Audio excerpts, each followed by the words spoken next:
பிள்ளையார் சதுர்த்திக்கு உகந்ததான நைவேத்தியமான மோதகம் அல்லது வெள்ளப்பூர்ண கொழுக்கட்டை எப்படி தயாரிக்கிறது அப்படிங்கிறத ஸ்டெப் பை ஸ்டெப் பார்க்கலாம். முதல்ல மேல் மாவு தயாரிக்கிறது. 1.5 கப் அளவு தண்ணியை நான் ஒரு பேனில் போட்டு நல்ல கொதி நிலைமைக்கு வச்சு அதோட உப்பு நல்லெண்ணெய் சேர்த்து அது கொதி நிலைமைக்கு வந்தோடனே 1 கப் பதப்படுத்தின அரிசி மாவு சேர்த்துருக்கேன். பதப்படுத்தின அரிசி மாவு நம்மளால் தயாரிக்க முடியலைன்னா ரெடிமேடாக மார்க்கெட்ஸில் கொழுக்கட்டை மாவு அல்லது பதப்படுத்தின அரிசி மாவுன்னு கிடைக்குது. இதை நல்ல தூவினா போல் நம்ம அந்த கொதிக்கிற தண்ணியில் போட்டு நல்ல சுருளை கலரலாம். வேணா நடுப்புற தண்ணி தெளிச்சுக்கோங்க. நல்ல ஸ்மூத்தாக நம்மளோட மாவு ரெடி.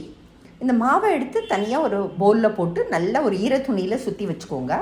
மீன்வாய் நம்ம வெள்ளை பூரணம் தயாரிக்கலாம். ஒரு அடிகரமான வாணலியில் கொஞ்சமாக நெய் போட்டுக்கோங்க. இதில் ஃப்ரெஷ்ஷாக துருவினதான அந்த தேங்காய் நல்ல வெள்ளை வெள்ளைன்னு இருந்தாக்க நம்மளுக்கு பூரணம் ரொம்ப நல்லாயிருக்கும். ஃப்ரெஷ்ஷாக துருவின தேங்காயை அதில் போட்டுக்கோங்க. மீன்வாய் நான் வெல்லத்தை கொஞ்சமாக தண்ணி போட்டு ஒரு அடுப்பில் கொதிக்க விட்டுருக்கேன். அந்த வெல்லம் அந்த தூசு போக நம்ம வடிகட்டணும் அப்படிங்கிறதுக்காக நான் அதை கொதிக்க விட்டுருக்கேன். நல்லா இந்த தேங்காயை வாசனை வர நல்ல நெய்யில் வறுத்துக்கோங்க. வறுத்துன்ட்டு நல்லா அந்த வெல்லம் நல்லா கரைஞ்ச உடனே அந்த தண்ணியில் அதை போட்டு அதை நம்ம வடிகட்ட போகிறோம். வடிகட்டிட்டு இந்த வெள்ளை பூரணத்துக்கு நம்ம யூஸ் பண்ண போகிறோம். நல்ல தேங்காய் வாசனை வர நம்ம வறுத்தாச்சு. இது ஃப்ரெஷ் தேங்காயாக தான் நம்ம யூஸ் பண்ணணும் அப்படின்னு மாத்திரம் ஞாபகம் வச்சுக்கோங்க. இதோட கொஞ்சமாக ஏலக்காய் தூள், சுக்குத்தூள், துளி உப்பு, ஏன்னாக்கா அது வெள்ளை சுவையை தூக்கி காமிக்கும். இதை போட்டு நல்ல மீண்டும் ஒரு வாட்டி வதக்கிடுங்க. நல்ல ஒரு உலோக வடிகட்டியில் நம்ம கொதிக்க விட்டதான அந்த வெள்ளத்தை தூசு நீங்க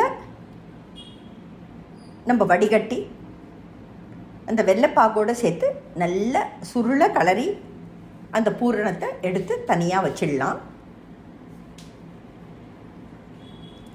இப்போ நம்ம வெள்ளைப்பூரண கொழுக்கட்டையை எப்படி ஷேப் பண்ண போகிறோம் அப்படிங்கிறத நம்ம பார்க்கலாம்.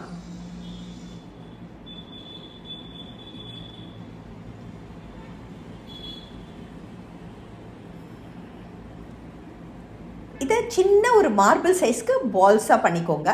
கையில் கொஞ்சம் நல்லெண்ணெய் பூசிக்கோங்க. இதை நல்ல 2 கட்டை விரலாலையும் அழுத்தம் கொடுத்து இந்த மார்பிள் சைஸ் பாலை நல்ல ஒரு கப் ஷேப்புக்கு பண்ணிக்கோங்க. மற்ற விரல்களால் சப்போர்ட் பண்ணி கட்டை விரலால் மாத்திரம் நம்ம நடுப்புற அதுக்கு ப்ரெஸ் பண்ணணும். நல்ல ஒரு சின்ன கப் ஷேப் அளவுக்கு அது வந்திருக்கும்.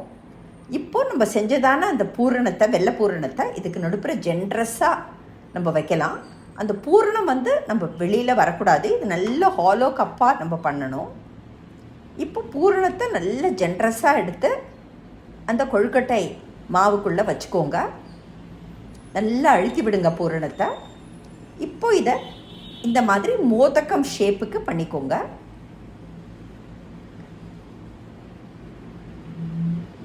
இப்போ இந்த மாதிரியான பண்ணதான கொழுக்கட்டைகளை மோதகங்களை நம்ம ஸ்டீம் பண்ண போகிறோம். ஆவியில் வேக வைக்க போகிறோம். இன்றைக்கி நான் ஒரு எலக்ட்ரிக் குக்கரில் இதை ஸ்டீம் பண்ணியிருக்கேன்.